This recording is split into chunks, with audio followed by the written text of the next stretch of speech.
Hello student, welcome to my channel Maths Mantra. So there is one more video for you. So this is a practice set for class 6 students. आप लोगों के exam आने वाले हैं तो मेरे साथ साथ आप लोग भी प्रैक्टिस करिए। एक एक क्वेश्चन को सॉल्व करेंगे जिसका हमने सारे क्वेश्चंस को कवर किया है। एमसीक्यूज भी हैं, शॉर्ट क्वेश्चंस भी हैं, लॉन्ग क्वेश्चंस भी हैं और इसमें हमने केस स्टडी बेस्ड क्वेश्चन को भी कवर किया हुआ है। ओके सो लास्ट तक वीडियो में बने रहें और एक एक करके सारे क्वेश्चंस को सॉल्व करते हैं। सो वीडियो स्टार्ट करते हैं। प्लीज़ चैनल को लाइक शेयर सब्सक्राइब करते रहना। ओके, इसे मार्क्स वाइज सेक्शन में डिवाइड किया है तो फर्स्ट सेक्शन ए है जिसमें सारे एमसीक्यूज क्वेश्चन है। सो फर्स्ट क्वेश्चन है the data in pictograph is represent in the form of. देखो पिक्टोग्राफ में हम जो डाटा है उसको पिक्चर्स बना के रिप्रेजेंट करते हैं। सो सेकेंड ऑप्शन करेक्ट है, पिक्चर्स। ठीक है, वर्टिकल बार नहीं है, वर्टिकल बार हम बार ग्राफ में बनाते हैं। ओके, सेकेंड क्वेश्चन है 72 is a common multiple of. देखो 72 किसका कॉमन मल्टीपल है? का कॉमन मल्टीपल नहीं है क्योंकि 10 की टेबल में 72 नहीं आता है। 4 एंड 7 तो 72 4 का मल्टीपल तो है बट 7 का मल्टीपल नहीं है। ठीक है, 9 एंड 8 के लिए देखते हैं।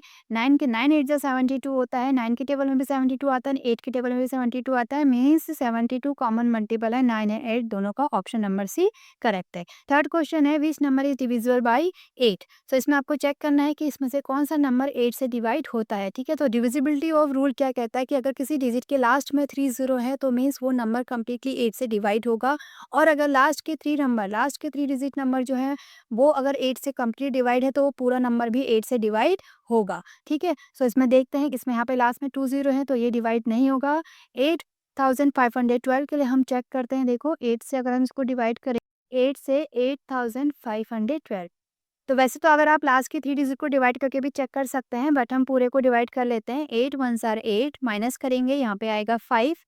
ठीक है, तो देखो यहाँ पे 5 से तो डिवाइड नहीं होगा और यहाँ पे रिमाइंडर भी कुछ नहीं है तो हमें 1 को भी इसी लाइन में लिखना पड़ेगा। तो इसके लिए आप पहले क्या लगाएंगे? ऊपर 0 लगाएंगे।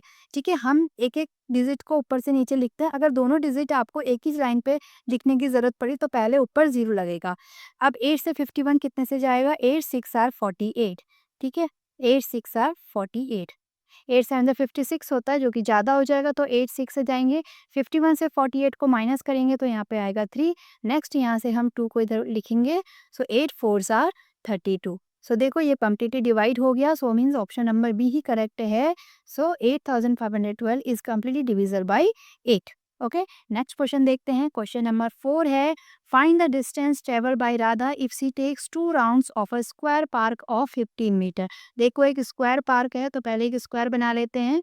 ठीक है, इसकी लेंथ दी हुई है, साइड दी हुई है 15 मीटर एंड राधा इसके 2 राउंड्स लगा रही है। तो 1 राउंड को लगाने के लिए मीन्स ये कंप्लीट डिस्टेंस कितनी है ये हमें फाइंड आउट करनी पड़ेगी।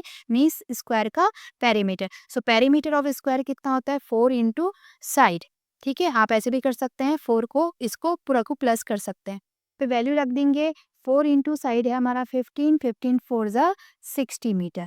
ठीक है, सो एक राउंड लगाने में वो 60 मीटर कंप्लीट करेगी क्योंकि यहाँ से यहाँ तक का पूरा जो कंप्लीट है वो 60 मीटर आया। तो 2 राउंड्स लगाएगी तो उसको 2 से मल्टीप्लाई कर देंगे। 60 2 ज़ा 120 मीटर आंसर हो जाएगा। Okay, so option number C correct है, 120 मीटर। नेक्स्ट है the area of rectangle is. Area of rectangle होता है length into breadth. Option number A correct है।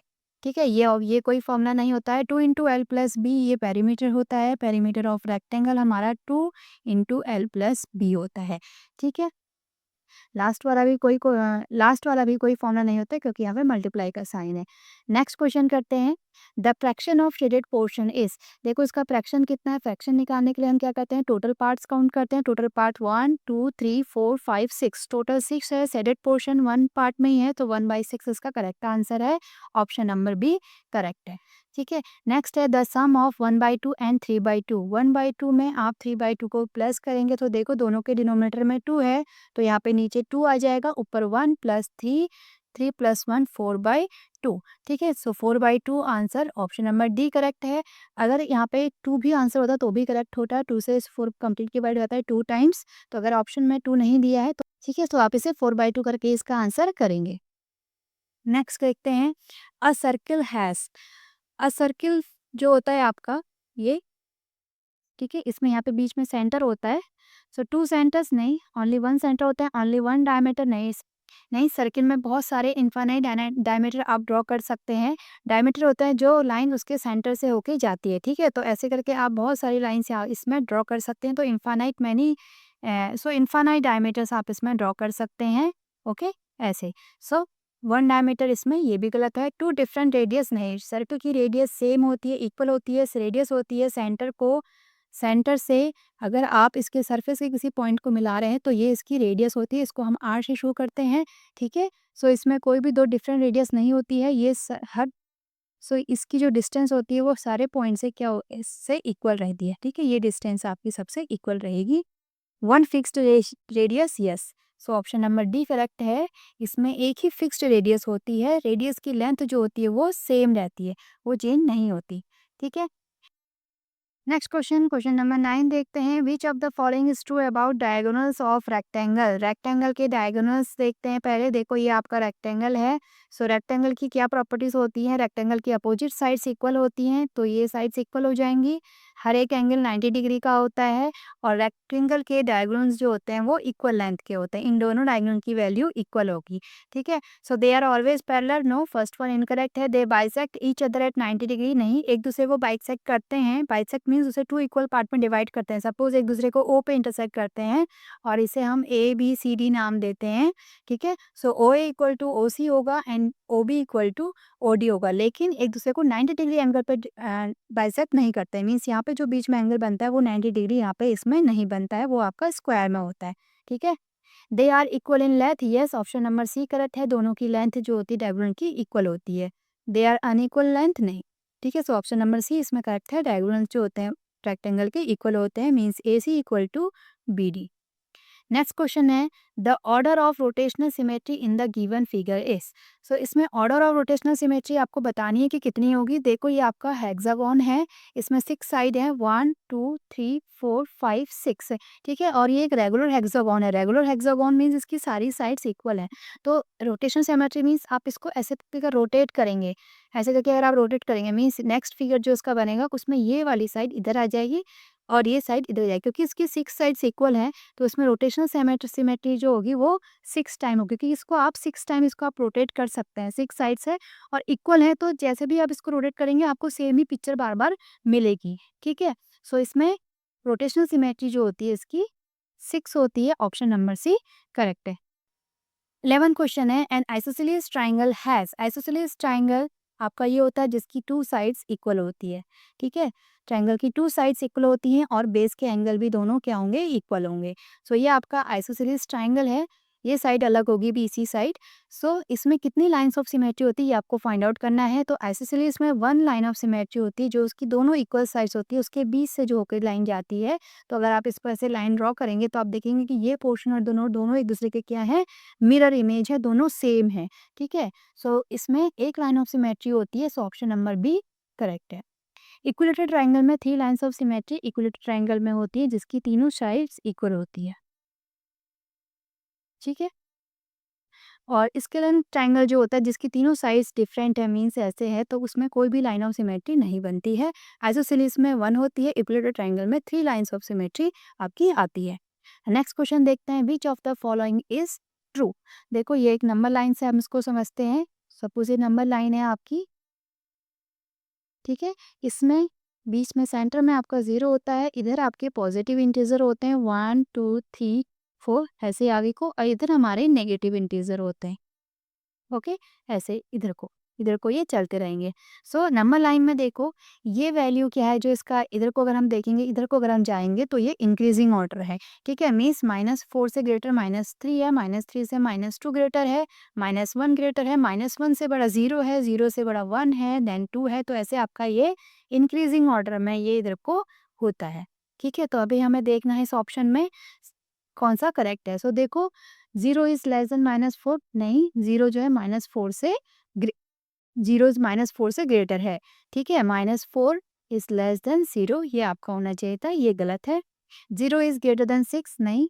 -8 is less than 4, yes, -8 less than 4 है। Option number C correct है, ठीक है, क्योंकि -8 और इधर को आ गया एंड 4 तो वैसे ही पॉजिटिव नंबर है, तो पॉजिटिव नंबर नेगेटिव से हमेशा बड़ा ही होगा। 3 इज ग्रेटर देन 4, नहीं, ये ऑप्शन भी गलत है। तो ऑप्शन नंबर सी इसमें करेक्ट है। नेक्स्ट देखते हैं number of whole numbers line between -3 and 5।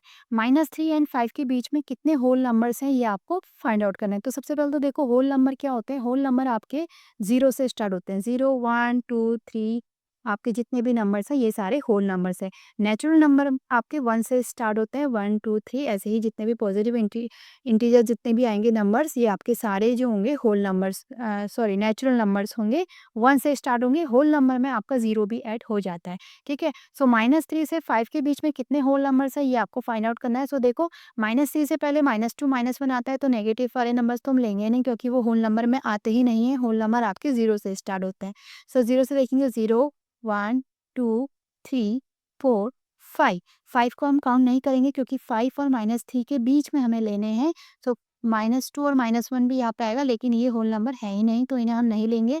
सो देखो -3 और -4 5 -3 और +5 के बीच में नंबर ऑफ होल नंबर्स कितने आए, 1, 2, 3, 4, 5। तो ऑप्शन नंबर डी करेक्ट है 5, ठीक है। -3 से 5 के बीच में 5 होल नंबर्स हैं जो हैं 0, 1, 2, 3 एंड 4। ओके, नेक्स्ट क्वेश्चन देखते हैं। क्वेश्चन नंबर 14 है, असर्शन एंड रीजन पे बेस्ड है। इसमें आपको असर्शन दिया होता है, एक रीजन दिया होता है, ठीक है। अगर असर्शन में जो ए है वो उसका जो रीजन है आर वो करेक्ट है तो आप कहेंगे कि दोनों ट्रू है। तो एग्जांपल देख के इसको समझते हैं, ठीक है। देखो असर्शन हमें दिया हुआ है कि common factor of any two coprime prime इज 1। Common factor of any two coprime numbers का जो कॉमन फैक्टर होता है वो 1 होता है, ये करेक्ट है, ठीक है। मीन्स दोनों का जो एचसीएफ आएगा को प्राइम नंबर का वो 1 आएगा। ओके, को प्राइम नंबर्स क्या होते हैं जिनका एचसीएफ 1 आता है। जैसे सपोज आपके हो जाएंगे 3, 8 ये को प्राइम नंबर्स हैं, ठीक है। 4, 9 देखो इन दोनों का एचसीएफ जो आएगा 1 आएगा, ठीक है। इसमें ज़रूरी नहीं कि जो 2 नंबर है ये दोनों प्राइम नंबर्स हो, ये प्राइम नंबर भी हो सकते हैं, इवन नंबर भी हो सकते हैं, कोई भी नंबर हो सकते हैं। बट उन दोनों का जो एचसीएफ आएगा, हाईएस्ट कॉमन फैक्टर जो आएगा वो 1 आएगा। इसका मतलब उन दोनों में कोई कॉमन नंबर होगा ही नहीं, ठीक है। उनके जो फैक्टर्स हैं उसमें कुछ कॉमन होगा ही नहीं। देखो जैसे सपोज हम इसमें दे लेना 3 के फैक्टर क्या आएंगे 1, 3 आएंगे एंड 8 के फैक्टर क्या आएंगे 1, 2, 2 के टेबल में आता है एंड 4 के टेबल में आता है एंड देन 8 खुद के टेबल में आता है। तो आप देख सकते हैं इसमें कोई भी कॉमन नहीं है एक्सेप्ट 1, ठीक है। तो इसका दोनों का एचसीएफ कितना आएगा 1। तो ऐसे नंबर्स हमारे जो ऐसे पेयर होते हैं वो सारे को प्राइम नंबर्स होते हैं। सो इन दोनों का कॉमन फैक्टर 1 होता है। फर्स्ट हमारा असर्शन सही है। रीजन देखते हैं, only 2 different prime numbers make a pair of को प्राइम नंबर्स। नहीं, ये आपका रॉन्ग है। मैंने अभी आप लोगों को बताया कि जो 2 आपके पेयर होते हैं को प्राइम नंबर्स वो आपके इवन भी हो सकते हैं, प्राइम नंबर्स भी होते हैं। तो ज़रूरी नहीं है कि जो पेयर है वो प्राइम नंबर्स ही हो, ये ज़रूरी नहीं है, ठीक है। तो इसमें आपका आर रीज़न जो है वो गलत है। तो इसमें लिखेंगे हम option number C, A is true but R is false. Okay, next question देखते हैं। 15 क्वेश्चन है, ये भी सेम है। ये भी आपका असर्शन एंड रीजन से रिलेटेड है। तो ए दिया हुआ है आपको, all squares are rectangle but not all rectangles are square. Yes, ये एकदम करेक्ट है। देखो स्क्वायर में सारी प्रॉपर्टीज होती हैं जो कि रेक्टेंगल की होती हैं, ठीक है। स्क्वायर को आप रेक्टेंगल भी कह सकते हैं। देखो जितने भी स्क्वायर हैं, रेक्टेंगल की क्या प्रॉपर्टी होती है, अपोजिट साइड्स इक्वल होती है। स्क्वायर की भी अपोजिट साइड इक्वल है। अपोजिट का स्क्वायर की तो चारों साइड्स इक्वल होती है, बट ये प्रॉपर्टी उसमें फॉलो होती है। अगर आप इसको ए बी सी डी नाम दें तो रेक्टेंगल के according A B equal to C D opposite sides equal होती हैं, ठीक है। तो ये इसमें दिख रहा है आपको A D equal to B C. तो ये कंडीशन स्क्वायर में भी होती है। सेकंड, रेक्टेंगल के 4 एंगल ये जो होते हैं 90 डिग्री के होते हैं, स्क्वायर के भी 90 डिग्री के होते हैं, डायगोनल्स इक्वल होते हैं और स्क्वायर के डायगोनल्स भी इक्वल होते हैं। तो हम कह सकते हैं कि ऑल स्क्वायर्स आर रेक्टेंगल। जितने भी स्क्वायर होते हैं वो सारे रेक्टेंगल्स होते हैं, but not all rectangles are square. लेकिन सारे रेक्टेंगल स्क्वायर नहीं होते हैं, ये एकदम करेक्ट है क्योंकि स्क्वायर के 4 साइड्स इक्वल होती हैं बट रेक्टेंगल की अपोजिट साइड से इक्वल होती हैं, ठीक है। हाँ, कुछ रेक्टेंगल को आप स्क्वायर कह सकते हैं। वो कैसे? क्योंकि अगर रेक्टेंगल के चारों साइड इक्वल है तो वो आपका स्क्वायर बन जाता है, ठीक है। सो और नॉट ऑल यहाँ पे इसीलिए आया है कि रेक्टेंगल्स स्क्वायर नहीं हो सकते बट स्क्वायर रेक्टेंगल हो सकते हैं, ठीक है। ये हमारा सही फैक्ट है। रीजन देखते हैं, all sides of square are equal, correct है। And all 4 angles are right angles while a rectangle has 2 pairs of equal opposite sides with each rectangle. तो रीजन एकदम करेक्ट है, ठीक है। So both A and R इसमें true है and R is the correct explanation of A. Option number A correct है। ठीक है, नेक्स्ट क्वेश्चन देखते हैं। नेक्स्ट आपका सेक्शन बी स्टार्ट हो गया है, जिसमें 2 मार्क्स के क्वेश्चंस रहेंगे। ठीक है, सो फर्स्ट क्वेश्चन देखो, draw a pictograph for the given data by taking. आपको पिक्टोग्राफ बनाना है, आप सेकंड क्लास से पिक्टोग्राफ देखते आ रहे हैं, तो ये बहुत सिंपल सा क्वेश्चन है एंड 2 मार्क्स का है। पेपर में आप सही से अच्छी हैंडराइटिंग के साथ आंसर्स को लिखेंगे। आंसर शीट में आप लोगों को क्वेश्चंस लिखने की ज़रूरत नहीं होती है। आंसर शीट में सिर्फ आप आंसर लिख के नंबर डालेंगे कि कौन सा आंसर आप कर रहे हैं, ठीक है, एंड देन आप यहाँ पे स्टार्ट करेंगे। ठीक है, तो यहाँ पे आप पहले सबसे पहले पिक्टोग्राफ बनाने से पहले ऊपर हेडिंग डालेंगे पिक्टोग्राफ के। पेपर में रफली नहीं लिखना है, रफली आप सॉल्व सॉल्व करते हैं उसे। अच्छे से आप लोगों को डायग्राम बनाना है, जो भी अगर आपको डायग्राम बनाने को आता है उसमें स्केल का यूज़ कीजिए, प्रॉपर अच्छी हैंड राइटिंग के साथ लिखिए। ठीक है, सो पिक्टोग्राफ बनाते हैं, यहाँ पे हम कलर को शो करेंगे, कलर लिखेंगे, कलर ऑफ काइट्स, एंड यहाँ पे हम नंबर ऑफ काइट्स लिखेंगे, नंबर ऑफ काइट्स।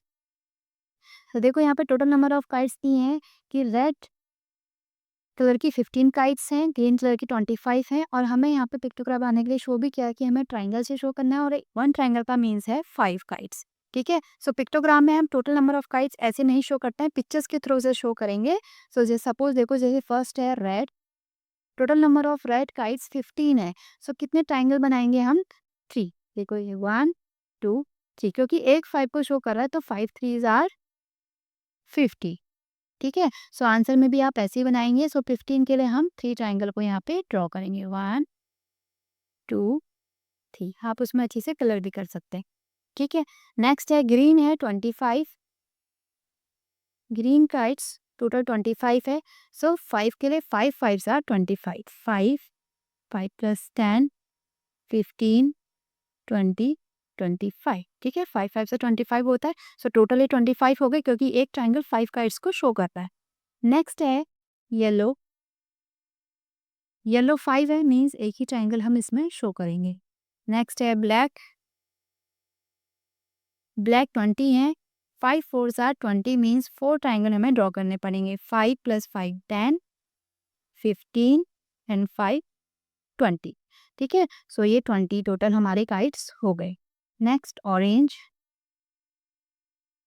ऑरेंज है 25, अगेन 5 हम काइट्स को शो करेंगे, 5 ट्राइंगल को हम इसमें शो करेंगे, 3 4 5। ठीक है, क्योंकि 5 5 ज़ा 25। ओके, सो यहाँ पे आप इसमें नीचे भी यहाँ पे लिख सकते हैं कि क्या दिया हुआ है हमें, 1 ट्राइंगल शोज 5 काइट्स। ठीक है, ऐसे। ओके ओके, सो इसका आंसर ये है, सिंपल सा क्वेश्चन था।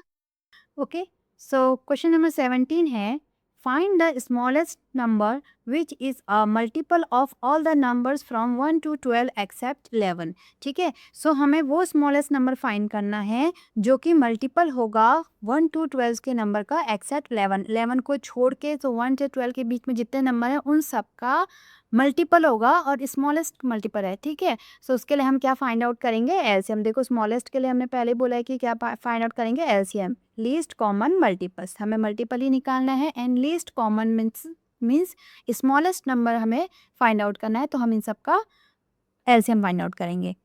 सो यहाँ पे इसको सॉल्व करते हैं। ठीक है, सो हम लिखेंगे यहाँ पे एलसीएम ऑफ numbers 1 2 3 4 5 6 7 8 9 10 11 हमने नहीं लेना है, 12। ठीक है, तो हम इन नंबर का हम एलसीएम फाइंड आउट करेंगे। ठीक है, एलसीएम कैसे फाइंड आउट करते हैं? देखो हम इन सब का मल्टीपल निकालते हैं, तो यहाँ पे हम डिवीजन मेथड से इसे सॉल्व करते हैं। ठीक है, ऐसे करके जिसमें हम सारे नंबर्स यहाँ पे लिखते हैं और उससे हम डिवाइड करते जाते हैं जब तक कि नीचे हमें कोई प्राइम नंबर ना मिल जाए। तो देखो अब इतने सारे नंबर्स तो यहाँ पे आप लिख भी सकते हैं, सारे नंबर्स को लिख के भी आप यहाँ पे कैलकुलेशन कर सकते हैं, बट हम इसमें देखो क्या कर देंगे, 2 3 4 5 6 इन नंबर को हम छोड़ देंगे। हम ले रहे हैं 7 8 9 10 एंड 12 को। हमने इन्हें क्यों लिया? क्योंकि जो आंसर इन सब का लेके आएगा वही आंसर इसका भी आएगा। तो हम क्या करते हैं, इसमें डिवाइड करते हैं। ठीक है, देखो 8 8 के अंदर 8 का मल्टीप्लिकेशन क्या होता है 4 इंटू टू 4 टू ज़ा 8, तो 8 के अंदर 4 भी है एंड 2 भी है, तो आपके जो आगे के नंबर है 1 2 3 4 5 6 इसमें 4 एंड 2 है, तो हम उसे नहीं लेंगे, ठीक है। 9 में आपका 3 या 3 3 ज़ा 9 होता है, 10 में आपका 5 टू ज़ा 10 था, तो 5 यहाँ पे है एंड 12 के लिए आपका 6 है, 6 टू ज़ा 12 होता है, ठीक है। क्योंकि जब हम बाद में डिवाइड करते हैं तो वो एक साथ सब में डिवाइड होता है, इसलिए हमने इन नंबर को छोड़ दिया, ठीक है। क्योंकि ये सारे नंबर इन नंबर के अंदर हैं। 10 के अंदर 5 मिल जाएगा आपको, 12 में 6 मिल जाएगा, 9 के अंदर 3 मिल जाएगा, 8 के अंदर 4 एंड 2 दोनों मिल जाएंगे, ठीक है। इसलिए हमने इनका लिया, आंसर आपका सेम आएगा। आप वैसे भी कर सकते हैं, सारे नंबर्स को यहाँ पे लिख के भी आप इसको डिवीजन मेथड से इसका एलसीएम निकाल सकते हैं, ठीक है। सो देखो यहाँ पे हम ये पहले 2 से डिवाइड करते हैं, जो नंबर डिवाइड होता है उसे डिवाइड करेंगे, जो नहीं होगा उसे ऐसे ही लिखेंगे। सो 7 तो प्राइम नंबर है, ये डिवाइड नहीं होगा किसी भी नंबर से, तो इसको ऐसे लिखेंगे 2 4 ज़ा 8, 9 नहीं होगा, 2 5 ज़ा 10, 2 6 ज़ा 12, ठीक है। अगेन 2 से डिवाइड करेंगे, 7 2 2 ज़ा 4, 9 5 ऐसे ही रहेगा, 2 3 ज़ा 6, ठीक है। नेक्स्ट 3 से डिवाइड करेंगे, 7 2 3 ज़ा 9, 5 एंड 3 1 ज़ा 3। सो देखो अब सारे प्राइम नंबर आ गए और एक ही बार है। अगर यहाँ पे 1 और 2 होता तो देन आप एक बार और 2 से उसको डिवाइड करते, बट यहाँ पे एक ही बार है और ये सारे प्राइम नंबर भी हैं, ठीक है। तो कोई भी इसमें कॉमन आपका नहीं है, तो ये सारे नंबर को क्या करेंगे मल्टीप्लाई कर देंगे, तो ये हमारा एलसीएम आ जाएगा, ठीक है। इनको मल्टीप्लाई करके आपका एलसीएम आ जाएगा। सो इनका एलसीएम आया हमारा 2 multiply 2 multiply 3 multiply 7 multiply 2 multiply 3 multiply 5, ठीक है। 1 को हम छोड़ देते हैं, ठीक है। इनको मल्टीप्लाई कर देते हैं, 2 2 ज़ा 4, 4 3 ज़ा 12, 12 7 ज़ा 84, 84 को अब आपको इसको मल्टीप्लाई करना है तो इसको थोड़ा इजी हो जाएगा। देखो 2 3 ज़ा 6, 6 5 ज़ा 30, तो इतने को मल्टीप्लाई करके 84 आया एंड इसको 30 आया, तो 84 मल्टीप्लाई 30 हम कर लेंगे, ठीक है। लास्ट में 0 आ जाएगा। 84 को 3 से मल्टीप्लाई करेंगे तो देखो कितना आता है, 3 4 ज़ा 24, सॉरी 3 4 ज़ा 12, 2 1 कैरी, 3 8 ज़ा 24, 1 कैरी 25, ठीक है। तो इसका आंसर आया हमारा 2520, तो इन सब का एलसीएम आ गया 2520, ठीक है। तो ये आपका आंसर हो गया। So this that's mean 2520 is the smallest number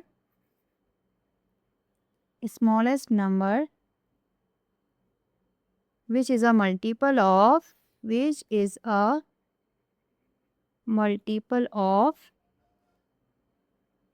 all the numbers from 1 to 12 except 11, ठीक है। ये आपका आंसर हो गया। नेक्स्ट देखो इन दोनों में से आपको कोई एक क्वेश्चन करना है 17 में, जैसे यहाँ पे और लिखा है तो आप या तो ये करेंगे या तो ये करेंगे। नेक्स्ट क्वेश्चन है right 5 pairs of twin prime numbers between 1 to 100। So 1 to 100 के बीच में आपको कितने ट्विन्स प्राइम नंबर्स का पेयर को आपको फाइंड आउट करना है, ठीक है। सो प्राइम नंबर्स क्या होते हैं ये आप लोगों को पहले बताया, जो किसी भी के टेबल में नहीं आते हैं। जैसे आपका 2 है, 2 सी मीन्स जो खुद की टेबल में आते हैं, इनके सिर्फ 2 ही फैक्टर होते हैं, ठीक है। Prime numbers have only 2 factor, 1 and the number itself. So means ये और किसी के टेबल में नहीं आएंगे, तो 1 तो सभी की टेबल में आता है एंड ये खुद की टेबल में आएंगे। सो 2 है, 3 है, ओके 5 है,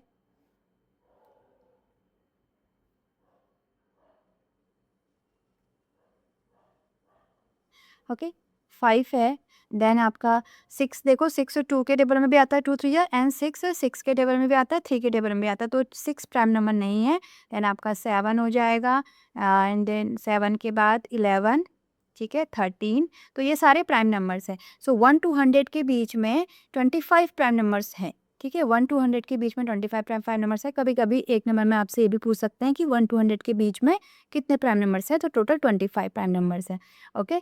सो हमें फाइंड आउट करना है ट्विन प्राइम्स। सो ट्विन प्राइम्स क्या होता है, twin primes it is a pair of prime numbers that have a difference of exactly न 2, ठीक है। सो ऐसे प्राइम नंबर्स का पेयर जिनके बीच का डिफरेंस 2 है। अब देखो जैसे सपोज इसमें 5 और 3 का पेयर हमें दिख रहा है, सो 3 और 5 दोनों ही जो नंबर्स होंगे वो प्राइम नंबर्स होंगे एंड दोनों के बीच का डिफरेंस देखो 5 में 3 माइनस करेंगे कितना आया 2। सो ऐसे ही हमें ऐसे पेयर हमें फाइंड आउट करने हैं जिनके बीच का डिफरेंस 2 होगा, उसे हम ट्विन प्राइम्स कहते हैं, okay.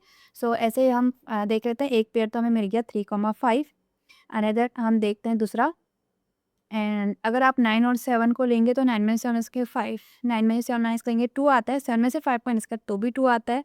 So 5 and 7 and 7 and 9, ठीक है। नेक्स्ट हम 11 एंड 13 को ले लेते हैं। 11 एंड 13 दोनों के बीच का डिफरेंस देखो 2 है और दोनों ही प्राइम नंबर्स हैं। नेक्स्ट ऐसे आपको और भी मिल जाएंगे बहुत सारे, ठीक है। 13 के बाद आपका 17 प्राइम नंबर है एंड 19 भी प्राइम नंबर है, तो इन दोनों के बीच का डिफरेंस भी 2 है। सो ये आपके 5 पेयर्स हो गए, हमें 5 पेयर ही लिखने हैं, ठीक है। ऐसे आप आगे को और फाइंड आउट कर सकते हैं, आपको और भी मिल जाएंगे। जैसे सपोज आपके और भी हैं 41 एंड 43, दोनों ही प्राइम नंबर्स हैं और दोनों के बीच का डिफरेंस 2 है। सो ऐसे आप और भी एग्जाम्पल इसमें लिख सकते हैं। हमसे 5 पूछा है तो ये आपका आंसर हो जाएगा, ठीक है। नेक्स्ट करते हैं। आप चाहे तो इसमें यहाँ पे डेफिनेशन भी लिख सकते हैं ट्विन प्राइम की।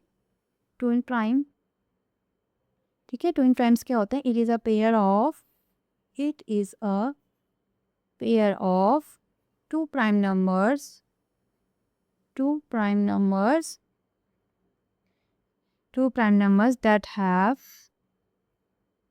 that have a difference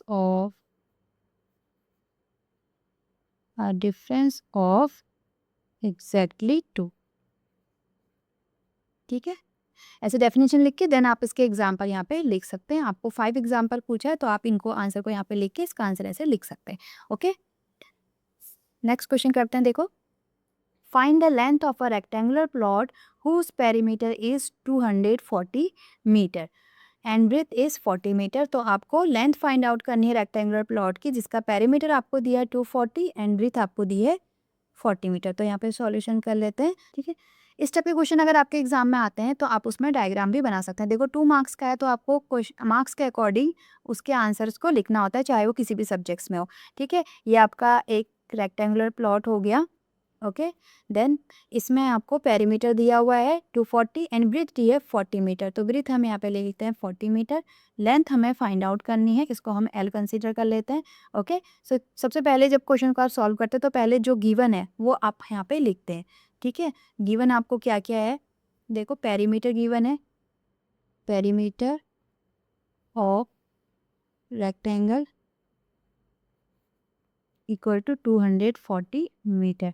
next आपको ब्रीथ गिवन है, breadth equal to 40 metre. Length आपको फाइंड आउट करनी है, ठीक है। लेंथ आपको फाइंड आउट करते हैं तो सबसे पहले फॉर्मूला आप ज़रूर लिखेंगे। पेरीमीटर ऑफ रेक्टेंगल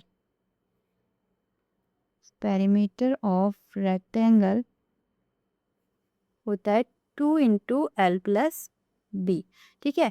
सो हमें यहाँ पे अब इसकी हम वैल्यू रख देंगे। सो 2 लेंथ हमें निकालनी है, ब्रीथ हमें दी है 40 मीटर इक्वल टू पेरीमीटर कितना दिया है 240। इसे सॉल्व कर लेंगे, देखो 2 मल्टीप्लाई में है, इसको अगर इक्वल के इधर साइड ले जाएंगे तो ये आपका डिवाइड में चला जाएगा।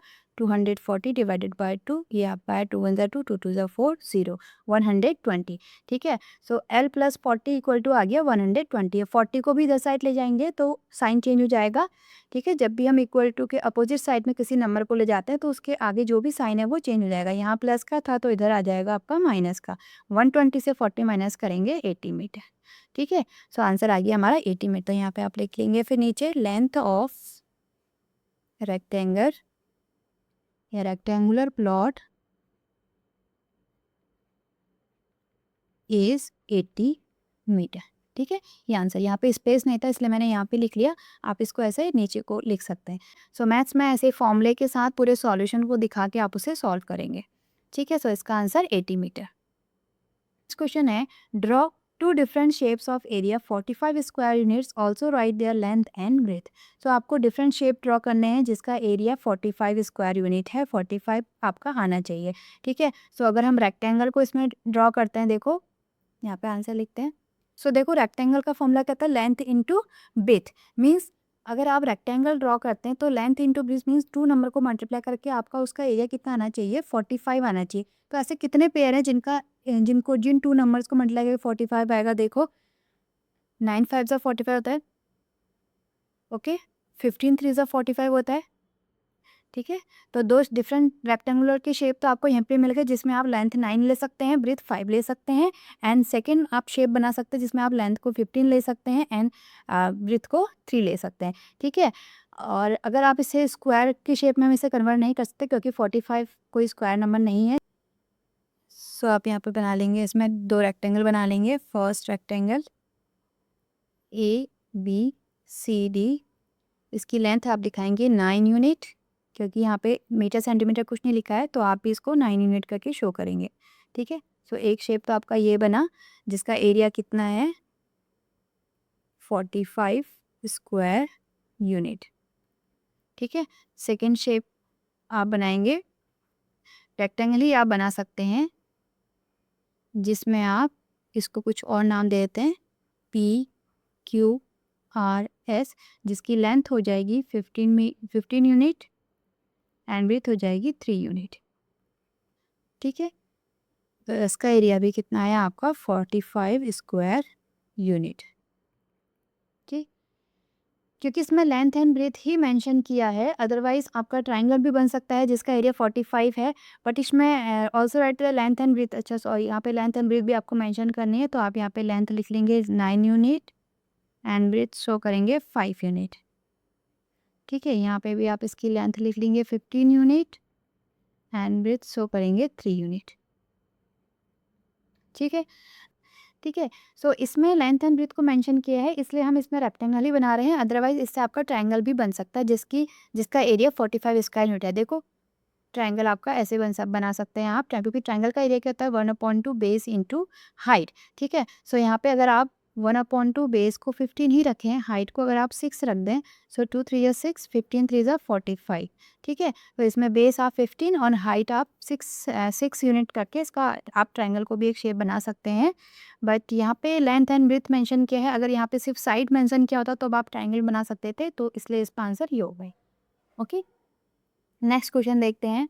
Right 4 equivalent fraction of 2/3। बहुत ही सिंपल क्वेश्चन है। 2/3 के आपको इक्वलेंट फ्रैक्शन लिखने हैं, तो मीन्स उसे आप नेचुरल नंबर से मल्टीप्लाई करते जाएंगे तो आपको उतने इक्वलेंट फ्रैक्शन मिलते जाएंगे। तो यहाँ पे लिखेंगे equivalent fraction of 2/3 are equal to, equivalent fraction निकालने के लिए हम उनसे 2 3 पोल्स अगर आप मल्टीप्लाई करते जाएंगे तो आपको इक्वलेंट फ्रैक्शन निकल जाएंगे, क्योंकि 2 मार्क्स का है, 1 मार्क्स है तो आप इसे डायरेक्ट भी लिख सकते हैं, तो 2 मार्क्स का है तो हम इसमें सॉल्व करके भी आप इसको दिखा सकते हैं। ठीक है। सो फर्स्ट देखो 2/3 को अगर आप 2 से मल्टीप्लाई करते हैं, सो 2 2 ज़ा 4, 3 2 ज़ा 6। ठीक है। सेकेंड 2/3 को हम 3 से मल्टीप्लाई कर लेते हैं, 3 2 ज़ा 6, 3 3 ज़ा 9, एंड 2/3 को हम 4 से मल्टीप्लाई कर लेते हैं, 4 2 ज़ा 8, 4 3 ज़ा 12। ठीक है। नेक्स्ट 2/3 को हम 5 से मल्टीप्लाई करते हैं। फ्रैक्शन में सेम नंबर से डिवीजन और मल्टीप्लिकेशन होता है, जिस नंबर से आप ऊपर मल्टीप्लाई कर रहे हैं उसी से नीचे मल्टीप्लाई करेंगे, इसीलिए इसको इक्विवेलेंट फ्रैक्शन भी कहते हैं, क्योंकि अगर आप इसे कैंसिल भी करते हैं तो भी इसकी वैल्यू 2/3 ही आएगी। ठीक है। अगर आप 8/12 को दोनों को 4 से डिवाइड कर देंगे तो 4 2 ज़ा 8, 4 3 ज़ा 12, सेम 2/3 वैल्यू आएगी, इसीलिए ये सारे इसके इक्विवेलेंट फ्रैक्शन होते हैं। ठीक है। 2 5 आर 10, 3 5 आर 15। सो 4 हमें फाइंड आउट करने थे, तो 4 आपके आंसर आ गए यहाँ पे। यहाँ पे आप आंसर लिख लेंगे 4/6, 6/9, 8/12 एंड 10/15, ये आंसर है। ओके। नेक्स्ट क्वेश्चन देखते हैं। Draw a triangle having 3 lines of symmetry. Triangle में 3 लाइन ऑफ सिमेट्री सिर्फ इक्विलेटरल ट्राइंगल की होती है। ठीक है। स्केलर ट्राइंगल में कोई भी लाइन ऑफ सिमेट्री नहीं बनती है। ठीक है। नेक्स्ट आपका आइसोसेलेस होता है, आइसोसेलेस में 1 लाइन ऑफ सिमेट्री होती है, एंड इक्विलेटरल ट्राइंगल में 3 लाइन्स ऑफ सिमेट्री होती है। सब यहाँ पे लिखेंगे equilateral triangle has equilateral triangle has 3 lines of symmetry। ठीक है। कैसे होती है वो भी आप यहाँ पे ड्रॉ कर लेंगे। ट्राइंगल को आप स्केल से करेक्ट मेजरमेंट के साथ ड्रॉ करेंगे। ठीक है। अगर आप इक्विलेटरल ट्राइंगल ड्रॉ कर रहे हैं,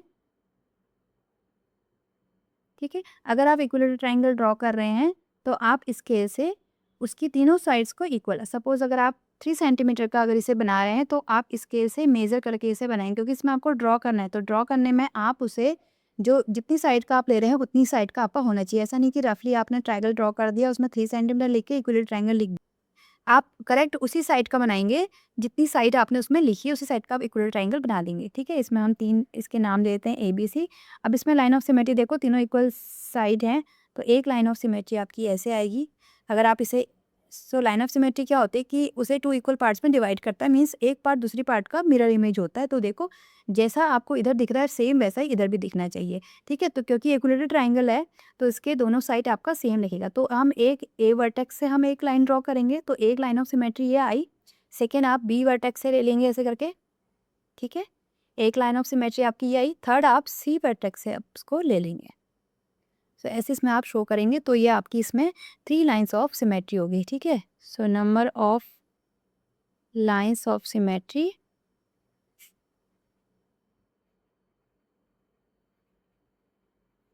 इक्वल टू 3। ठीक है, ये आपका आंसर होगा। नेक्स्ट क्वेश्चन देखते हैं। Suppose the temperature in a room at 6 AM was 12 degree centigrade, at 11 AM was 23 degree centigrade, then how much temperature was less at 6 AM then 11 AM। ठीक है, सुबह देखो, सुबह 6 o'clock तो ठंडा रहता है, तो 12 डिग्री सेंटीग्रेड है। जैसे जैसे आगे को दिन बढ़ता गया तो 11 AM पे 23 डिग्री सेंटीग्रेड हो गया, मीन्स टेम्परेचर बढ़ गया। तो मॉर्निंग 6 AM पे कितना लेस था 11 o'clock से कंपेरिजन करके, वो आपको फाइंड आउट करना है। ठीक है, सो इसका हम आंसर लिखते हैं। सिंपल सीधे आपको माइनस ही करना है, 20 से 12 को माइनस करेंगे आपका आंसर आ जाएगा। बट हम इसे थोड़ा सा, क्योंकि 2 मार्क्स का है तो इसे थोड़ा सा हम अच्छे से लिखते हैं। ठीक है, सो आप यहाँ पे लिखेंगे temperature at 6 AM equal to 12 degree centigrade, temperature at 11 AM equal to 23 degree centigrade. ठीक है, अब आपको क्या निकालना है, इन दोनों का डिफरेंस। सो डिफरेंस कितना हो जाएगा, 23 माइनस 12 डिग्री सेंटीग्रेड। तो इन दोनों को माइनस करेंगे तो 3 में से 2 माइनस करेंगे 1, 2 में से 1 को माइनस करेंगे 11। सो 11 डिग्री सेंटीग्रेड उनका डिफरेंस आया। So this implies that temperature was 11 degree centigrade less at 6 AM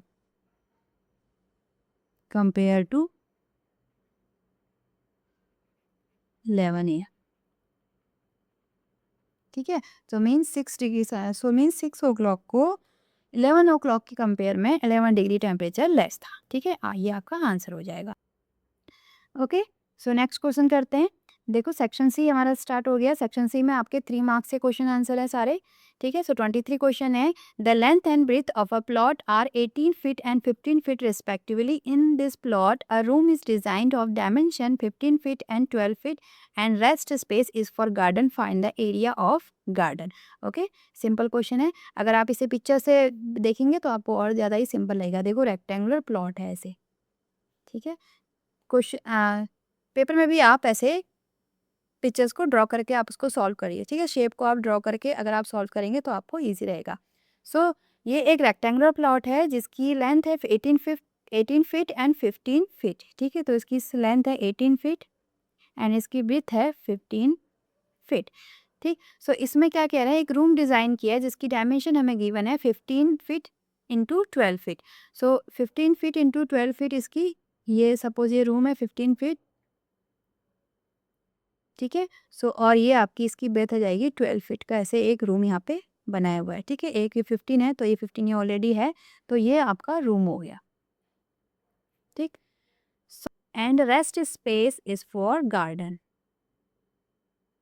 and rest space is for garden. Find the area of garden. तो ये आपका जो एरिया ऑफ गार्डन है ये हमें फाइंड आउट करना है। सो देखो, पिक्चर से अब साफ साफ पता चल रहा है। इस एरिया को फाइंड आउट करने के लिए हम क्या करेंगे, पहले इस पूरे का एरिया निकालेंगे, उसमें से हम इस रूम के एरिया को माइनस कर देंगे। ठीक है, दोनों ही रेक्टेंगुलर शेप में है क्योंकि लेंथ भी दोनों की अलग अलग है। सो सब पहले हम निकालते हैं प्लॉट का एरिया। ठीक है, area of rectangular plot, rectangular plot equal to length into breadth 18 feet into 15 feet. ठीक है, 18 को अगर आप 15 से मल्टीप्लाई करेंगे तो यहाँ पे साइड में मल्टीप्लाई कर लेते हैं। देखो 15 को आपको 8 से मल्टीप्लाई करना है। ठीक है, 5 8 ज़ा 40, 4 कैरी, 5 1 ज़ा 5, 4 कैरी 9, 1 8 ज़ा 8, 1 1 ज़ा 1 0, 9 + 8 17, 1 कैरी 2, सो 270 स्क्वायर फीट। स्क्वायर फीट इसका एरिया आ गया। ठीक है, नेक्स्ट निकालते हैं एरिया ऑफ रूम, क्योंकि रूम भी आपका रेक्टेंगुलर शेप में ही है, इसलिए इसका एरिया भी कितना हो जाएगा, लेंथ इंटू ब्रेथ, और इसकी डायमेंशन दी है 15 इंटू 12, 15 फीट इंटू 12 फीट। ठीक है, ये कितना है, देखो 15 को अगर आप 2 से 12 से मल्टीप्लाई करेंगे, 2 5 ज़ा 10, आपसे डायरेक्ट भी कर सकते हैं अगर आपको 12 का टेबल आता है तो, बट मैं आपको पूरा अच्छे से एक्सप्लेन करके बता रही हूँ। ठीक है, 2 5 ज़ा 10, 1 कैरी, 2 1 ज़ा 2, 1 कैरी 3, 1 5 ज़ा 5, 1, सो 5 + 3 8, 180, सो इसका एरिया आ गया 180 स्क्वायर फीट। ओके, सो हमें निकालना है area of garden. So area of garden कितना हो जाएगा, देखो इन दोनों को आप माइनस कर लेंगे। ठीक है, सो 270 माइनस 180, 270 से 180 को माइनस करेंगे, यहाँ पे 270 से 180 को माइनस करेंगे 0, यहाँ से अगर आप कैरी लेंगे 17, 17 से 8 माइनस करेंगे 9, यहाँ पे आएगा 1, 1 में से 1 माइनस के कुछ नहीं आएगा, तो आपका आया 90 स्क्वायर फीट। यूनिट आप जरूर लिखेंगे। ठीक है, एरिया की यूनिट आप जरूर लिखेंगे। सो हमारा आंसर आया 90 square feet. So area of garden आ गया 90 स्क्वायर फीट, ये आपका आंसर हो गया। ठीक है, सो ये जो कैलकुलेशन हमने की है ना, तो ये आप अपनी आंसर शीट में एक लाइन ड्रॉ करके साइड में यहाँ पे कैलकुलेशन कर सकते हैं। उसे आप इरेज मत कीजिए, जिससे कि एग्जामिनर को पता चलता है कि आपने कैलकुलेशन की है, अच्छे से बच्चे को आता है। ओके, नेक्स्ट क्वेश्चन करते हैं। 24 है, right 4 fraction of your choice having denominator 8 and locate them on number line. ठीक है, सिंपल सा क्वेश्चन है, आपको 4 फ्रैक्शन लिखने हैं अपनी चॉइस के, जिसमें डिनोमिनेटर 8 होना चाहिए, न्यूमरेटर आप कुछ भी ले सकते हैं, एंड उसे आपको नंबर लाइन में शो करना है। ठीक है, लोकेट करना है। सो आंसर लिखते हैं यहाँ पे। ठीक है, तो यहाँ पे लिखते हैं फ्रैक्शंस हैविंग डिनोमिनेटर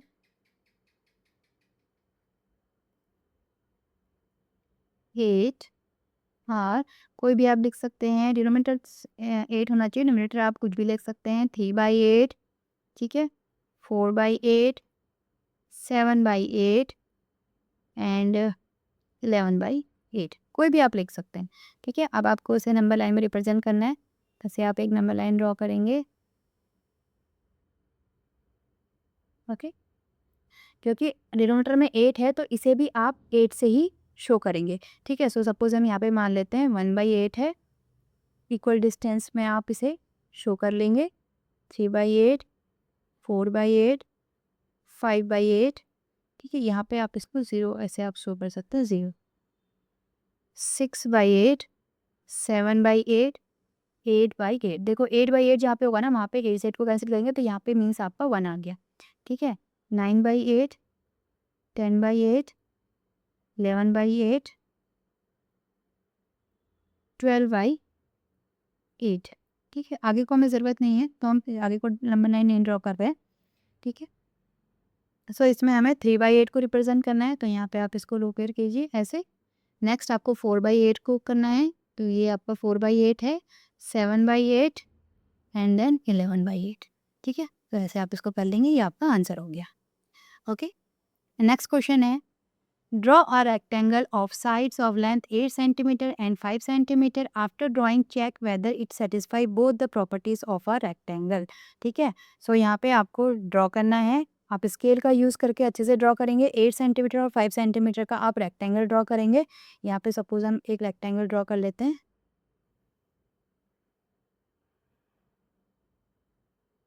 ठीक है, ये आपका 8 सेंटीमीटर, इसको आप नाम भी देंगे ABCD एंड 5 सेंटीमीटर। आप इसे स्केल से ही यूज़ करेंगे, ये 8 सेंटीमीटर होना चाहिए और ये 5 सेंटीमीटर होना चाहिए। ठीक है, आप अब आपको इसमें रेक्टेंगुलर की प्रॉपर्टी शो करनी है, तो रेक्टेंगल की प्रॉपर्टी होती क्या है, अपोजिट साइड्स इक्वल होती हैं। जब आप रेक्टेंगल ड्रॉ करेंगे तो आप देखेंगे कि ये आपका 8 सेंटीमीटर है और आप स्केल से इसको भी आप 8 सेंटीमीटर शो करेंगे, ठीक है। तो ये भी आपका 8 सेंटीमीटर आया। ये आपकी ब्रेथ इसकी 5 सेंटीमीटर, तो आप देखेंगे एडी साइड भी कितनी आई है, स्केल से आप करके कर सकते हैं, ये भी 5 सेंटीमीटर आई, ये दोनों साइड इक्वल आ गई। तो फर्स्ट प्रॉपर्टी आपकी ये हो गई। सेकेंड प्रॉपर्टी, रेक्टेंगल के जो डायगोनल्स होते हैं वो इक्वल लेंथ के होते हैं, तो आप अपनी स्केल से मेजर करके रेसिपी के डायगोनल ड्रॉ करेंगे, ठीक है। और इसमें इसकी जो लेंथ आएगी, जितनी भी इसकी लेंथ आएगी वो आप यहाँ पे लिखेंगे। सो इसकी आपकी जितनी भी सेंटीमीटर की ये लेंथ आएगी, उतनी ही सेंटीमीटर की आप देखेंगे कि एसी लेंथ भी आपकी जो है उतनी ही सेंटीमीटर की आई है, ठीक है। तो ठीक है, सपोज ये आपकी आई 9 सेंटीमीटर। सो 9 सेंटीमीटर ऐसे लिख के आप इसको शो करेंगे। सो ठीक है, तो हमने यहाँ पे रेक्टेंगुलर शो किया। सो रेक्टेंगल, हमने इसे नाम दिया रेक्टेंगल ABCD, ठीक है। तो इसमें AB जो इसकी लेंथ है वो है 8 सेंटीमीटर एंड इसकी जो ब्रेथ है BC वो है आपकी 5 सेंटीमीटर, ठीक है। तो इसकी फर्स्ट प्रॉपर्टी देखो, फर्स्ट प्रॉपर्टी हमने लिखा है opposite sides are equal, opposite sides are equal in length, ठीक है।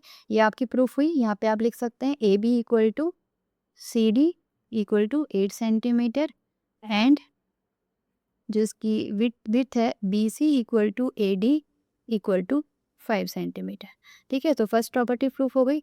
सेकेंड प्रॉपर्टी आप लिखेंगे length of diagonals are equal, diagonals are equal, ठीक है। ये हमने ये आप स्केल से मेजर करके, ये आप स्केल से मेजर करके जो भी आपके डायगोनल्स आए उनको लिख लेंगे। AC इक्वल टू BD, जो भी आया, सपोज आपका 9 सेंटीमीटर आया तो यहाँ पे आप 9 सेंटीमीटर करके इसको प्रूफ कर लेंगे, ठीक है। सो ये आपका आंसर आ गया। इसमें आपको रेक्टेंगल को ऐसे ही ड्रॉ नहीं करना है, आपको उसको उसकी जो साइड्स है उसके साथ आप उसको ड्रॉ करेंगे, ठीक है। सो दोनों प्रॉपर्टी हमने इसकी प्रूफ कर ली। सो आप यहाँ पे लिख लेंगे this implies that rectangle ABCD satisfied both the properties of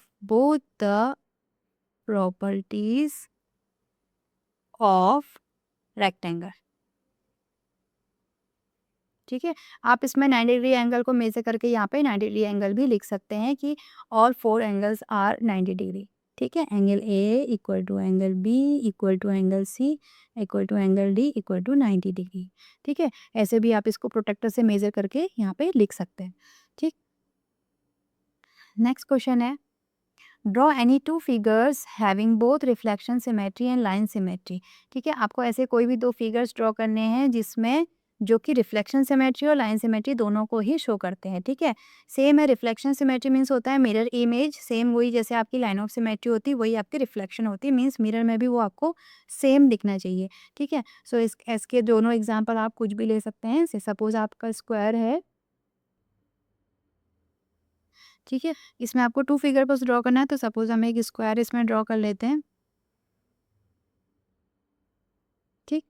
इसमें आप लाइन ऑफ सिमेट्री देखेंगे, एक आपकी लाइन ऑफ सिमेट्री ऐसे आएगी वर्टिकली, एक आपकी हॉरिजॉन्टली। हॉरिजॉन्टल अगर आप इसे ऐसे फोल्ड करते हैं तो भी आपके दो आइडेंटिकल शेप आपको मिलते हैं, ठीक है। एक डायगोनली ऐसे, अगर आप डायगोनल स्क्वायर पेपर को फोल्ड करेंगे तो आप देखेंगे दो आइडेंटिकल शेप आपको मिलेंगे, इक्वल शेप मिलेंगे, सेम जो ट्राइंगल बनेगा आपका, ठीक है। एक आप ऐसे ले सकते हैं। सो इसमें लाइन ऑफ सिमेट्री कितनी होती है 4, ठीक है। सो ये दोनों रिफ्लेक्शन भी और लाइन ऑफ सिमेट्री दोनों ही ये शो करता है, ठीक है। सो इसमें नंबर ऑफ लिख लेंगे यहाँ पे, ये आपका सॉरी, तो यहाँ पे आप लिख लेंगे स्क्वायर, ठीक है। Number of lines of symmetry कितनी आई इसमें 4, ठीक है। एक 1 आपकी ऐसे आएगी वर्टिकली, हॉरिजॉन्टली एंड 2 आपकी डायगोनली। सेकेंड आप इसमें फिगर को ड्रॉ करेंगे इक्विलेटरल ट्राइंगल को, ठीक है। इक्विलेटरल ट्राइंगल की भी में भी आपकी 3 लाइंस ऑफ सिमेट्री होती है। अगर आप इक्विलेटरल ट्राइंगल को, सपोज ये आपका इक्विलेटरल ट्राइंगल है, ठीक है, A B सी। इसमें आपकी 3 लाइन्स ऑफ सिमेट्री होती है, अभी हमने पहले के क्वेश्चन में इसे समझा था, ठीक है। तीनों वर्टेक्स से हम एक-एक लाइन को ड्रॉ करेंगे ऐसे करके, तो इसमें 3 लाइन ऑफ सिमेट्री बनती है, तो यहाँ पे आपकी number of lines of symmetry कितनी आएगी? 3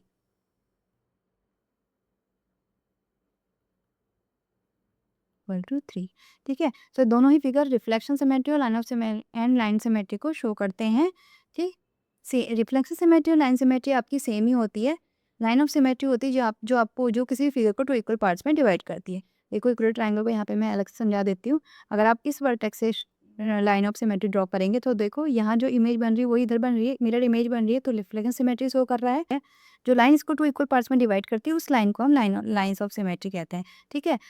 एक हमने इस वर्टेक्स से ली, सेकेंड अगर आप इसको इस वर्टेक्स से लेंगे तो भी आपको 2 सेम मिलेंगे, ठीक है। नेक्स्ट अगर आप इसको इसे थर्ड वर्टेक्स से ऐसे डिवाइड करेंगे तो भी आपको 2 इक्वल शेप मिलेंगे। सो इक्वल ट्रायंगल में 3 लाइन ऑफ सिमेट्री होती है, ठीक है।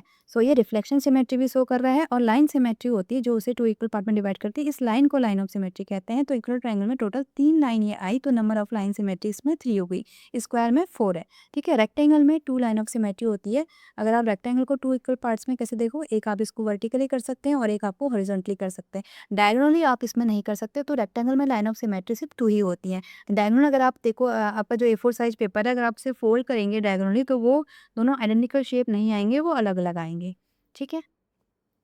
नेक्स्ट देखते हैं, कंप्लीट द एक्सप्रेशन। ये आपको सॉल्व करना है, ये तो सिंपल है। 3 में से आप 8 माइनस करेंगे। देखो जब आप छोटी सी डिजिट से बड़ी डिजिट को माइनस करते हैं तो आपका आंसर माइनस में आएगा। 8 में से 3 माइनस करेंगे 5, ठीक है। या आप नॉर्मल भी माइनस कर सकते हैं, ये 3 के आगे से कुछ साइन ये मीन्स प्लस है, प्लस माइनस माइनस होता है। 8 में से 3 को माइनस करेंगे 5 आंसर आएगा। साइन वही आएगा जो बड़ी डिजिट के सामने होता है, तो 8 के सामने माइनस का साइन है तो यहाँ पे भी माइनस का साइन आएगा, ठीक है। नेक्स्ट 7 एंड 9 है, 7 प्लस का है, 9 माइनस का है, प्लस माइनस माइनस होगा, 9 में 7 माइनस करेंगे 2 आएगा, सो -2 आंसर होगा कि हम छोटे से बड़े को माइनस कर रहे हैं, 7 माइनस 9 कर रहे हैं, ठीक है। नेक्स्ट आपका 7 प्लस माइनस माइनस हो जाता है, 7 में 7 करेंगे 0, तो थर्ड का आंसर आ गया 0, ठीक। और या तो आपको ये करना है या ये करना है। सेकंड है आपका give 3 number such that their sum is -12। So आपको 3 नंबर्स लेने हैं जिनका सम -12 है, ठीक है। सो आप फर्स्ट आप ले सकते हैं -4 प्लस -4 प्लस -4, क्योंकि आंसर में हमें माइनस साइन लेके आना है और आंसर आपका -12 आना चाहिए। तो 3 नंबर्स हमारे क्या हो गए, -4 -4 -4, ठीक है। माइनस तीनों माइनस के हैं तो साइन माइनस का आएगा, एंड प्लस करना है 4 + 4 8 + 4 12, माइनस माइनस प्लस होता है, ठीक है। जैसे देखो -4 यहाँ पे आपको मैं दिखा देती हूँ। अगर हम ये ब्रैकेट खोलेंगे तो प्लस माइनस माइनस होगा, ठीक है। सो माइनस माइनस फिर प्लस हो जाता है। यहाँ पे हम लिख लेते हैं प्लस माइनस माइनस होता है, माइनस माइनस प्लस होता है, एंड प्लस प्लस तो प्लस ही रहता है, ठीक है। सो माइनस माइनस प्लस हो जाता है, आंसर आपका माइनस में आएगा। -4 + 4 8 हो जाएगा, यहाँ पे आपका -4 है। हमने सिर्फ इन दोनों को सॉल्व किया तो हमारा -8 आया। अगेन माइनस माइनस प्लस हो जाएगा, यहाँ पे देखो दिखाया है, तो साइन माइनस का ही आएगा। 8 + 4 12, ठीक है। साइन वही आएगा जो बड़ी डिजिट के सामने है, 8 12। सेकेंड एग्जाम्पल, आप इसमें कुछ भी ले सकते हैं, -6 प्लस -3 प्लस 6 + 3 9, 9 + 3 12, ठीक है। तो ये भी आपका कितना आया, -12, ठीक। इसे आप सॉल्व करेंगे तो देखो -6 plus minus minus plus minus minus, इन दोनों को सॉल्व करेंगे पहले, माइनस माइनस प्लस हो जाएगा, 6 + 3 9, साइन माइनस का ही आएगा। अगेन माइनस माइनस प्लस हो जाएगा, साइन माइनस का ही आएगा, 9 + 3 12, ठीक है। सो इसमें 3 नंबर्स को लेके हमें दिखाना है, तो 2 में से कोई भी आप एक लिख सकते हैं। इसमें ऐसा दिया नहीं कि आपको कितने लिखने हैं। सो 3 नंबर्स लेने हैं such that their sum is -12, तो इन दोनों में से आप कुछ भी लिख सकते हैं और भी आप इसमें बना सकते हैं, ठीक है। नेक्स्ट है सेक्शन डी। अब इसमें देखो 4 मार्क्स के आ गए हैं। 28 क्वेश्चन है, make the picture having 12 packs and thread gap of 5। सो आपको एक पिक्चर ड्रॉ करना है जिसमें 12 पैक्स एंड थ्रेड गैप होगा 5 का। ये प्राइम नंबर्स के लिए यूज होता है। देखो यहाँ पे इसे हम कैसे सॉल्व करते हैं, इसे हम सर्किल में ड्रॉ करते हैं, ठीक है। सर्किल बनाते हैं, ठीक है। ये आपका सर्किल बन गया। इसमें हम 12 पैक्स हैं, मीन्स आप इसमें 12 नंबर्स को लिखेंगे। 12 12 वॉच में भी 12 होते हैं, तो इसको हम सीधे ऐसे लिख लेते हैं जिससे कि ये नंबर आपके सही आ जाएंगे। 3 9 1 2 3 4 5 6 7 8 9 आपका 10 11। ठीक है, इसको ऐसे शो कर लेते हैं। फिर यहाँ पे हम ऐसे डैश लगा लेते हैं इसमें। जितने आपको पैक्स दिए होंगे उतने आप सर्किल बना के उसमें नंबर लिख लेंगे। यहाँ पे हमें 12 पैक्स का बनाना है तो हमने यहाँ पे 12 लिखे। अगर यहाँ पे 13 होता तो आप यहाँ पे 30 नंबर्स लिखते। ठीक है, 16 होता तो 60 नंबर्स लिखते। नेक्स्ट आपको थ्रेड गैप रखना है 5 का। हम इसे 1 से स्टार्ट करते हैं। ठीक है, 1 से स्टार्ट करके 5 का गैप देखो, 1, ये 1 2 3 4 5, तो कहाँ पे आया हमारा 6 में आया। तो थ्रेड गैप मतलब थ्रेड को आप 1 से टाई करेंगे 6 में। ठीक है, ये आया। 6 के बाद फिर से 5 का थ्रेड गैप आपको लेते रहना है। मीन्स आप ऐसे सर्किल बनाया, आप थ्रेड से 1 से आप थ्रेड को बांधेंगे 6 में, क्योंकि आपको 5 का गैप लेना है। तो ये हमने 5 का गैप तो ले लिया। ठीक है, ये वाला हमने 5 का गैप ले लिया। अगेन आप 5 का गैप लेंगे तो 1 2 3 4 5 11 में पहुंचेंगे। 6 के बाद कहाँ आए, 11 में। ऐसे ही आप करते रहेंगे जब तक कि किसी नंबर में मैच ना हो जाए। 1 2 3 4 5, नेक्स्ट आए 11 के बाद 4 में। ठीक है, 1 2 3 4 5, नेक्स्ट आए हम 9 में। देखो हर बार अलग नंबर आ रहा है। ठीक है, 1 2 3 4 5, नेक्स्ट आए 9 के बाद 2 में। फिर 1 2 3 4 5 7 में, 2 के बाद आए हम 7 में। 1 2 3 4 5 7 के बाद 12 में। ठीक है, 1 2 3 4 5, नेक्स्ट 12 के बाद 5 में। 1 2 3 4 5 5 के बाद 10 में। 1 2 3 4 5 10 के बाद 3 में। 1 2 3 4 5 3 के बाद 8 में। जहाँ पे ये टाई होगा उसके बाद आप आगे को वहीं से 5 काउंट करेंगे। ठीक है, 8 के बाद 1 2 3 4 5 1 में। देखो 1 में आके ये यहाँ पे 1 में पहले से ही एक और था इधर को, तो 1 में हमारे दोनों मैच हो गए। ठीक है, तो हमने थ्रेड हमारा यहाँ पे लॉक हो गया 1 पे। ओके, ये हमने पिक्चर बना ली जिसमें हमने 12 पैक्स को थ्रेड गैप 5 को ड्रॉ किया। ये जरूरी नहीं है, यहाँ पे देखो इसने सारे नंबर को कवर कर लिया, सारे नंबर में हमने टाई किया है। 1 2 3 कोई भी नंबर हमारा छूटा नहीं है। ठीक है, ऐसा भी हो सकता है कि आप 2-3 बार करें और आपका ये जो लास्ट वाला जो हमने अभी किया था ये 1 में ऐसे मैच हो गया, टाई हो गया यहाँ पे से। ऐसा हो सकता है आपका 2-3 नंबर में ही आ जाए और उसके बाद बाकी नंबर आपके छूट जाएं। तो ज़रूरी नहीं है कि वो सब में टाई हो। ठीक है, ये आपका जो इसमें कंप्लीटली टाई हो गया, इसका मतलब ये जो है आपका को प्राइम है, कि जो कॉम्बिनेशन है 12,5 ये क्या है आपका को प्राइम है। ठीक है, ये को प्राइम है। को प्राइम मीन्स इन दोनों का जो एचसीएफ होगा, कॉमन फैक्टर होगा इन दोनों में, वो 1 आएगा। ओके, अगर कोई नंबर छूट जाता है, अगर आप चाहे ऐसे अगर आपको कुछ क्वेश्चन दिया उसमें कुछ नंबर छूट गए और आपका ये थ्रेड का पूरा एक बंद हो गया, तो वो आपके को प्राइम नंबर, वो आपका को प्राइम नहीं होता है। ठीक है, this implies that the thread, यहाँ पे आप लिखेंगे the thread is tied to every bag. ठीक है, दैट्स मीन 12 और 5 के आंसर को प्राइम है। ठीक, नेक्स्ट क्वेश्चन करते हैं। ओके, 29 क्वेश्चन करते हैं। Lata has 1/4 litre orange juice and Radha has 1/4 litre mango juice. Naman has 2/4 litre guava juice. What is the total volume of juice that they have in all. तीनों ही fraction में हमें दिया हुआ है कि कितना जूस है, तीनों को प्लस कर लेंगे क्योंकि हमें बताना है टोटल जूस का वॉल्यूम कितना है वो बताना है, तो तीनों को प्लस कर लेंगे। ठीक है, सॉल्व कर देते हैं। वॉल्यूम ऑफ ऑरेंज जूस कितना है, जो कि लता के पास है 1/4 लीटर। ठीक है, next volume of mango juice, mango juice है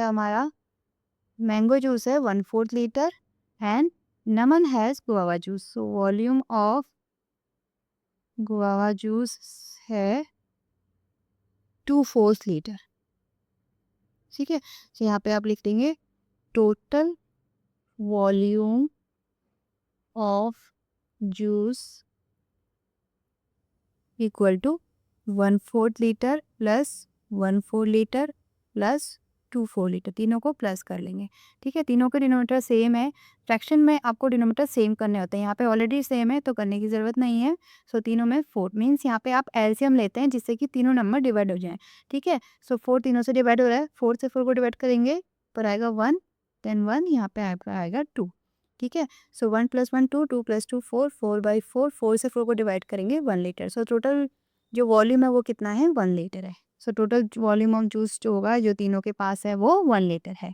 ठीक है, नेक्स्ट देखो सेक्शन सी है, इसमें आपके ये केस स्टडी क्वेश्चन है, इसे सॉल्व करेंगे। ठीक है, 6 children bought chocolates from a shop, the number of chocolate bought by children is given below in the table. ये number name of the childs है, ये नंबर ऑफ चॉकलेट्स हैं, किसके पास कितनी है, आकाश के पास 55 है, नेहा ने 40 चॉकलेट्स खरीदी हैं। ठीक है, सो ये 6 चिल्ड्रन की आपको किसने कितनी चॉकलेट खरीदी वो आपको गिवन है। सो फर्स्ट क्वेश्चन है, who bought maximum number of chocolates. देखो मैक्सिमम नंबर इसमें किसमें है, 60 है। ठीक है, किसने स्पॉट करी है, अंकित ने। ठीक है, सो फर्स्ट का आंसर है अंकित। सेकंड क्वेश्चन है, how many total chocolates are bought by children. So total कितनी चॉकलेट्स खरीदी सारे बच्चों ने, इन सबको क्या करना है, आपको प्लस करना है। टोटल कितनी चॉकलेट है ये हमें फाइंड आउट करना है। ठीक है, तो आपको प्लस करेंगे, देखो 5 + 5 10 + 5 15, 5 आया, 1 कैरी इधर, 5 + 4 9, 9 + 3 12, 12 + 5 17, 17 + 6 23, 23 + 4 27 और 1 कैरी 28, 285 यहाँ आया। ठीक है, सो टोटल कितनी चॉकलेट्स बॉट करी है, 285। तो सेकंड का आंसर है 285। आप इसे सॉल्व करके निकालेंगे चॉकलेट्स। ठीक है, आप डायरेक्ट आंसर नहीं लिखेंगे, यहाँ पे आप बी का आंसर ऐसे लिखेंगे, आंसर बी। ठीक है, सो टोटल चॉकलेट्स आप यहाँ पे सबकी लिखेंगे 55 + 40 + 35 + 50 + 60 + 45 = 285 चॉकलेट्स। ठीक है, ऐसे। सी है, सी का answer, draw bar graph for the given data. इसके लिए आपको बार ग्राफ ड्रॉ करना है। बार ग्राफ आप लोगों ने पहले भी ड्रॉ किए हुए हैं। ठीक है, सो बार ग्राफ के लिए हम ऐसे शो करते हैं, यहाँ पे लिखते हैं बार ग्राफ। ठीक, हम इसमें एक्स एक्सेस और वाई एक्सेस में इसको ड्रॉ करते हैं ऐसे। ठीक, नेक्स्ट ऐसे। सो बार ग्राफ में इधर आप नंबर ऑफ चॉकलेट्स एंड इधर आप लिखेंगे number of students name, sorry. ठीक है, यहाँ पे हम 0 से शो करते हैं, ये आपका एक्स एक्सेस है, ये आपका वाई। ओके, सो यहाँ पे हम लिखेंगे name of child, x axis में हम शो करेंगे नेम ऑफ चाइल्ड इधर, और इधर हम लिखेंगे नंबर ऑफ चॉकलेट। ठीक है, इधर आप लिखेंगे नंबर ऑफ चॉकलेट। ठीक है, तो यहाँ पे एक एक करके सबके नेम लिखते हैं। देखो 6 चाइल्ड है।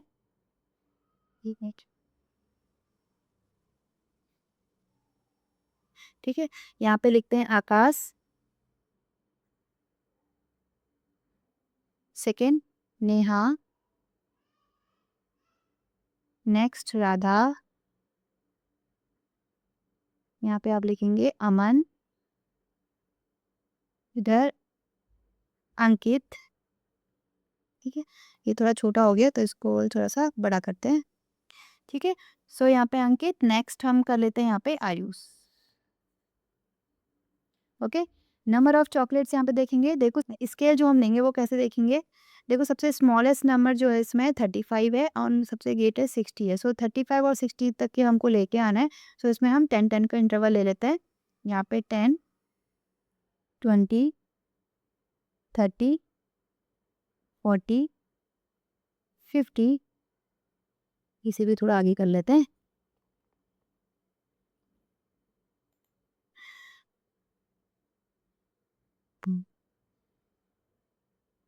60 एंड 70। ओके, सो हमने जो स्केल रखा है यहाँ पे, आप जब भी बार ग्राफ बनाएंगे तो यहाँ पे ग्राफ के ऊपर यहाँ पे स्केल को आप जरूर मेंशन करेंगे। ठीक है, सो हमने जो स्केल लिया है वो लिया है 1 unit equal to 10 chocolate, 1 unit equal to 10 chocolates. ठीक है, क्योंकि ये हमारी नंबर ऑफ चॉकलेट्स हैं इधर, तो स्केल जो हमने लिया है वो 1 यूनिट में 10 चॉकलेट का लिया है, ठीक है। सो बार ग्राफ में हम वर्टिकली रेक्टेंगल बनाएंगे। सो फर्स्ट है आकाश, आकाश का है 55, देखो 55 कहाँ पे आएगा, 50 एंड 60 के बीच में आएगा इधर, ठीक है। सो बार ग्राफ कैसे होता है, देखो रेक्टेंगल हम इसमें ऐसे ड्रॉ कर लेंगे। हाँ जी, ठीक है, आप इसे इसके बीच में यहाँ पे ऐसे, जैसे यहाँ पे इसका नाम लिखा है तो इसके बीच में ये ऐसे आना चाहिए, ठीक है। नेक्स्ट है नेहा, नेहा का है 40, 40 आपका इधर है, तो यहाँ पे हम ले लेंगे।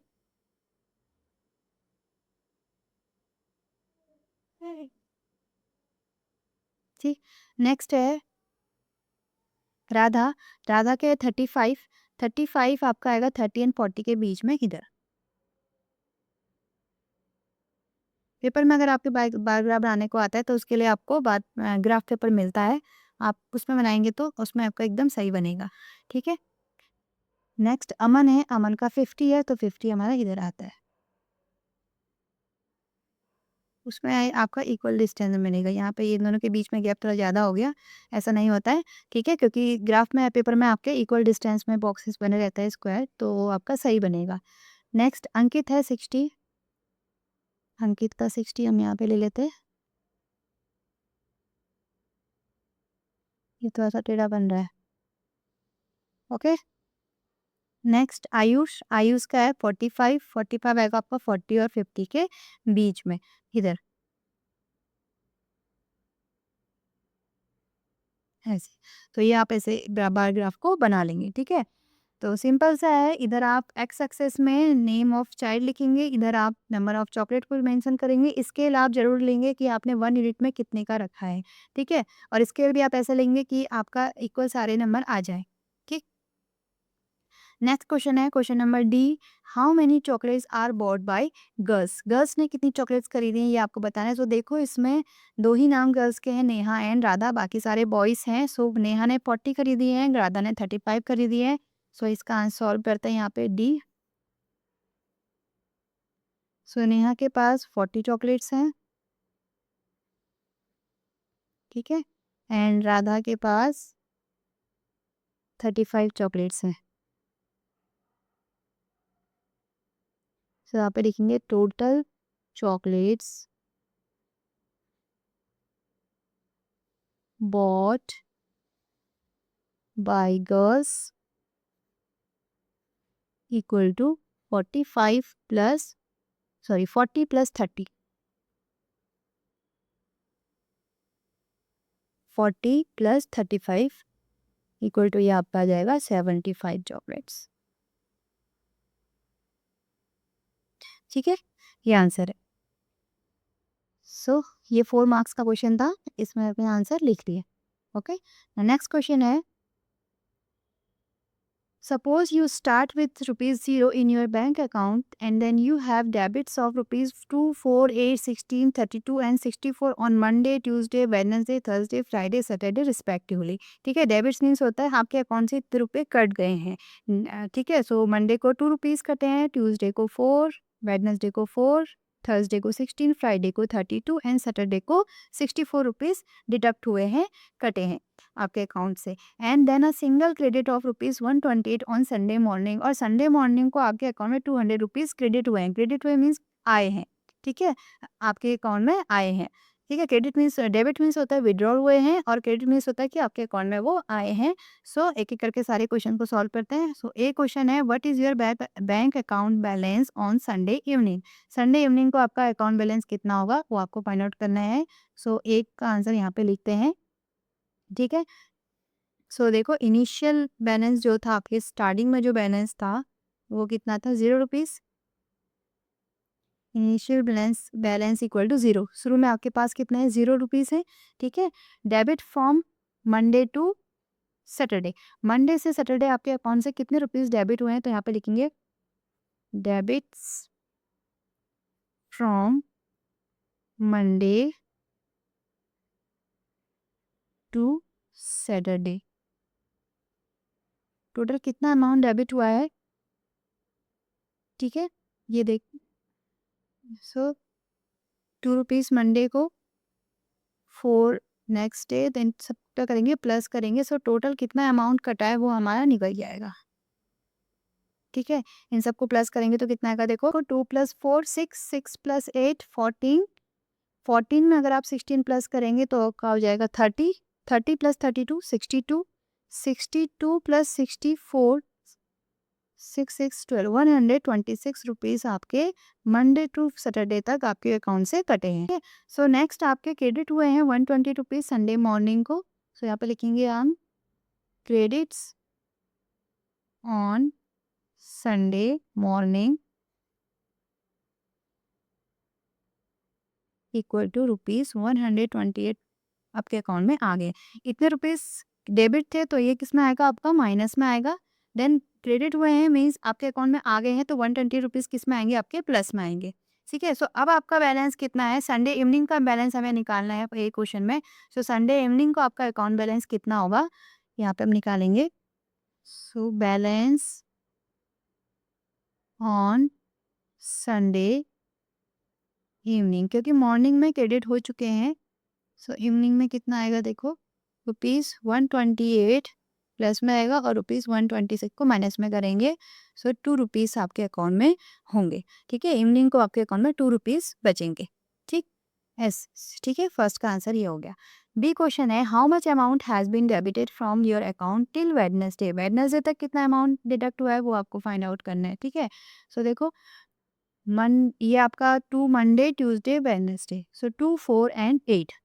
ठीक है, टिल वेडनेसडे तक आपको निकालना है। सो यहाँ पे आप लिखेंगे deducted amount till Wednesday equal to, Monday को आपके ₹2 हुए हैं। ठीक है, नेक्स्ट डे ट्यूसडे को ₹4 एंड वेडनेसडे को ₹8। तो टोटल कितने, 2 + 4 6, 6 + 8 40। ठीक है, ₹14 आपके डिडक्ट हुए हैं। सी क्वेश्चन है, सी का आंसर देखेंगे। सी क्वेश्चन है, on which day maximum amount is debited from the account. ठीक है, सबसे ज़्यादा जो डेबिट हुआ है वो किस दिन हुआ है, देखो सबसे ज़्यादा ₹64 डिडक्ट हुए हैं और ये आपके सैटरडे को, ये जो लास्ट सबसे ज़्यादा ₹64 डिडक्ट हुए हैं और ये लास्ट वाला मीन सैटरडे को सबसे ज़्यादा डिडक्ट हुए हैं आपके। ठीक है, ₹64। सो यहाँ पे आप लिखेंगे सैटरडे। ठीक है, सी का आंसर आ गया सैटरडे। नेक्स्ट लास्ट क्वेश्चन है, how much amount has to be deducted in the last 3 days. अब आपको लास्ट 3 डेज का अमाउंट निकालना है कि लास्ट 3 डेज में कितना डिडक्ट हुआ है। सो लास्ट के 3 डेज हम ले लेंगे 16, 32 एंड 64, इन तीनों को प्लस करेंगे तो हमें पता चल जाएगा कि लास्ट 3 डेज में कितना अमाउंट डिडक्ट हुआ है। ठीक है, सो लिख लेंगे यहाँ पे total debited amount on last 3 days equal to ₹16, ₹32 plus ₹64। ठीक है, ये आपका थर्सडे फ्राइडे एंड सैटरडे का। सो ये टोटल दोनों को प्लस करेंगे तो कितना हो जाएगा, 16 + 32, 32 में 16 को प्लस करेंगे 8, 3 + 1 4 48, 48 + 64, 8 + 4 12, 6 + 4 10, 1 कैरी 12 11। सो ₹112। ठीक है, सो लास्ट 3 डेज में ₹112 आपके डिडक्ट हुए हैं।